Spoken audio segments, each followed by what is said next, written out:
चौड़ी तो हमरा से प्यार गे हमरा बनैले नया अपन भातार गे की रे बोले ने छोड़ा तो बहसल बोले जान जतो भैया हमर मार देतो गोले कहियो ने तोहरा भोलाई बहुगे चौड़ी तोहरे से सदिया रचई बहुगे चौड़ी कोठरिया में चुमा ले बहुगे चौड़ी कोठरिया में चुमा ले बहुगे चौड़ी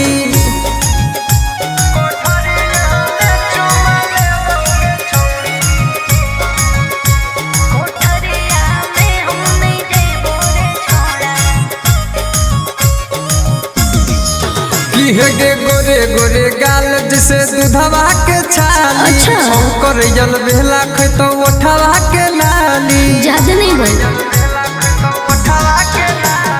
कर दे वो हाला हो जाए तो बवाल रे चल जो ना